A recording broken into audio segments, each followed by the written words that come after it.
Hello students, आज हम पढ़ेंगे कक्षा 11th में हिंदी साहित्य में लास्ट चैप्टर है हमारा पद्य भाग का कवि धूमिल, जिनके द्वारा लिखी गई कविता है घर में वापसी।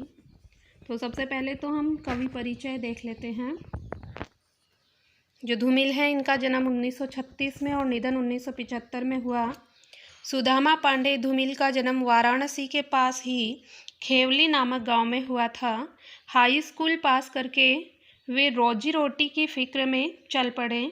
सन 1958 में ITI वाराणसी से विद्युत डिप्लोमा किया और वहीं पर अनुदेशक के पद पर नियुक्त हो गए।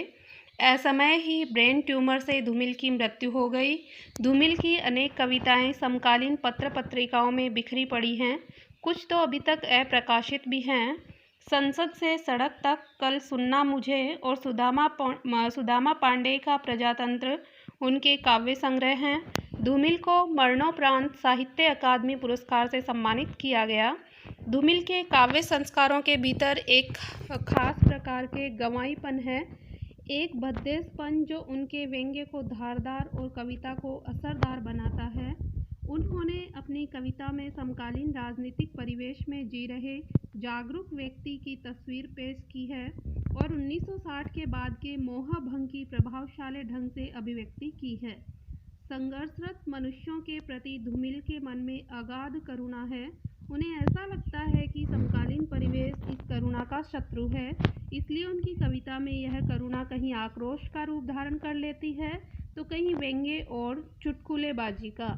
साठोत्तरी कविता के इसी आक्रोश और जमीन से जुड़ी मुहावरेदार भाषा के कारण धूमिल की कविताएं अलग से पहचानी जाती हैं। धूमिल की काव्य भाषा और काव्य शिल्प में एक जबरदस्त गर्माहट है, ऐसी गर्माहट जो बिजली के ताप से नहीं, जेठ की दोपहरी से आती है। पाठ्य पुस्तक में जो इनकी कविता है, जिसका नाम है घर में वापसी, जो ली गई है, यह धूमिल की एक प्रमुख कविता है, जिसमें इन्होंने गरीबी से संघर्षरत परिवार की व्यथा कथा के बारे में बताया है। मनुष्य संसार की भागम भाग भरे जीवन से राहत पाने के लिए स्नेह, ममत्व, अपनत्व और सुरक्षा भरे माहौल में घर बनाता है, उसमें रहता है। यहाँ विडंबना यह है कि तमाम रिश्ते नाते, स्नेह और अपनत्व के बीच गरीबी की दीवार खड़ी रहती है। गरीबी से लड़ते लड़ते अब इतनी भी ताकत नहीं रही कि रिश्तों में ऊर्जा का संचार पैदा करने हेतु कोई नई चाबी बनाई जा सके और इस जटिल ताले को खोला जा सके। कविता में एक ऐसे घर की आकांक्षा है जहाँ गरीबी दीवार की तरह बाधक नहीं बने। माँ, पिता, बेटी, पत्नी आदि का स्नेहिल वातावरण हो ताकि जीवन संघर्ष में घर का सुख प्राप्त हो सके। घर में वापसी कविता देखें, बहुत अच्छी कविता है, छोटी सी कविता है जो गरीब जनों के लिए बहुत ही शानदार कविता है। इसको पढ़ने पर ऐसा आभास होता है कि शायद ये घर घर की यही कहानी है। मेरे घर में 5 जोड़ी आँखें हैं। 5 जोड़ी मतलब 5 व्यक्ति हैं। 5 जोड़ी 5 व्यक्तियों को कहा है और 5 व्यक्ति कौन हैं? माता, पिता, पुत्री, पत्नी और स्वयं कवि। माँ की आंखें पड़ाव से पहले ही तीर्थ यात्रा की बस के 2 पंचर पहिए हैं। कवि कहते हैं गरीबी के कारण ये जो हमारा परिवार है, इसमें हमारे 5 आंखें हैं, यानी हम कुल 5 सदस्य हैं। और जो मेरी माँ की आंखें हैं, वह आंखें तो तीर्थ यात्रा में जाने वाली बस के उन 2 पहियों के समान है जो मंजिल पर पहुंचने से पहले ही पंचर हो गए। इसका मतलब है कि जीवन के आखिरी पड़ाव में जाने से पहले ही मेरी माँ की आंखों की ज्योति चली गई। पिता की आंखें लोहसाय की ठंडी सलाखें हैं। जो पिताजी की आंखें हैं, लोहसाय यानी लोहे के औजार बनाने वाली भट्टी और सलाखें यानी लोहे की छड़ें। और पिताजी की आंखें हैं, वो तो ऐसे लगती है गरीबी में ऐसी तेजहीन हो गई है जैसे ईंधन के अभाव में लोहे की भट्टी में ठंडी सलाखें पड़ी हुई हो, अर्थात उनमें तेज नहीं है। पिता की आंखों में कोई तेज नहीं है, ना कोई आशा की चमक है, वो निस्तेज हो चुकी हैं। बेटी की आंखें मंदिर में दीवट पर जलते घी के 2 दिए हैं और मेरी पुत्री की आंखें हैं, वो मंदिर के दीवट पर जलने वाले घी के 2 दीपकों के समान है, अर्थात उनमें अभी निश्चलता, भोलापन और पवित्रता का भाव है। पत्नी की आँखें, आँखें नहीं हाथ है जो मुझे थामे हुए हैं, और मेरी पत्नी की आँखें हैं, वो केवल आँखें नहीं हैं, वे हाथ हैं जो हम लोगों को थाम रखे हैं। अर्थात पत्नी केवल परिवार की सदस्य ही नहीं अपितु मेरा सहारा बनी हुई है। वैसे हम स्वजन हैं, करीब हैं, बीच के दीवार के दोनों ओर, क्योंकि हम पेशेवर गरीब हैं।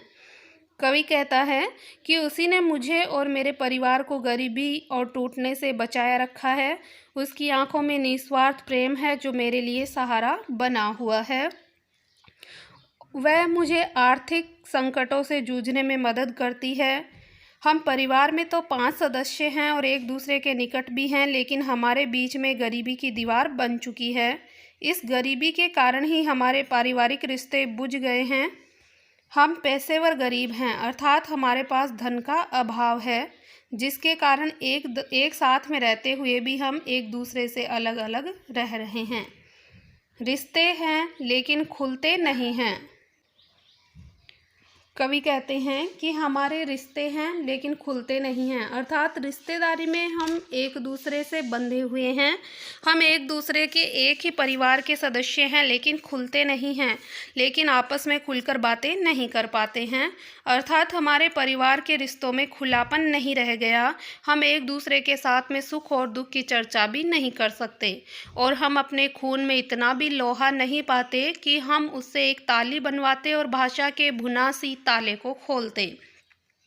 कवि कहते हैं कि अब हमारे खून में इतनी ताकत नहीं रह गई, इतना लोहा नहीं रह गया कि हम उस लोहे की, उस खून की ताकत से एक चाबी बनवाकर संबंधों पर जड़े हुए भाषा के जंग लगे ताले को खोल दें। अर्थात गरीबी के कारण हम इतने शक्तिहीन हो गए हैं कि पुराने आत्मीय संबंधों को पुनः जीवित करना हमारे लिए कठिन हो गया है। कवि कहता है, रिश्तों को सोचते हुए आपस में प्यार से बोलते, कहते कि ये पिता हैं, यह प्यारी माँ है, यह मेरी बेटी है, पत्नी को थोड़ा अलग करते तू मेरी हमसफ़र है। रिश्तों को सोचते हुए कवि कहते हैं कि काश ये होता कि हमारा परिवार एक साथ में होता, हम रिश्तों को सोचते, आपस में एक दूसरे से प्रेम से बातें करते, और मैं ये कह पाता कि ये तो मेरे पिताजी हैं और ये मेरी प्यारी माँ है और ये मेरी प्रिय पुत्री है। अर्थात कवि कहना चाहता है कि गरीबी के कारण पारिवारिक बिखराव आ गया है, उसे स्नेह से दूर किया जाना आवश्यक है। पत्नी को थोड़ा अलग करते, और कवि कहते हैं कि पत्नी का जो रिश्ता है वो पारिवारिक रिश्तों में कुछ अलग होता है, कुछ विशेष प्रकार का होता है, और मैं उसे काश ये कह पाता कि तू मेरी जीवन संगिनी है, तू मेरी हमसफ़र है। हम थोड़ा जोखिम उठाते, दीवार पर हाथ रखते और कहते यह मेरा घर है। हम थोड़ा सा खतरा और उठा लेते और अपने खोए हुए आत्मीय संबंधों को लौटाने की कोशिश करते। अपने घर की दीवार पर हाथ रखकर प्रेम से यह कह पाते कि यह मेरा घर है, यहाँ मेरे स्वजन रहते हैं, तो इससे घर में संवादहीनता की स्थिति समाप्त हो जाती, अर्थात हम सब लोग मिलकर रह पाते। इसमें कवि ने एक घर की स्थिति का वर्णन किया है कि घर में 5 सदस्य हैं, वे सब परिवार के सदस्य हैं, लेकिन कवि उन्हें सदस्य न कहकर केवल 5 जोड़ी आंखें कहता है, क्योंकि आंखें देखने का काम करती है। उसी प्रकार से परिवार में ये लोग भी केवल एक दूसरे को देखते तो रहते हैं, चाहते भी हैं, लेकिन फिर भी गरीबी के कारण एक दूसरे की संवेदना को नहीं समझ पाते। ये लोग संवादहीन हो गए, एक दूसरे से बातें नहीं कर पाते हैं, इनमें आत्मीयता का अभाव आ गया है, और इन सभी बातों के पीछे केवल एक ही कारण है, और वो कारण है गरीबी।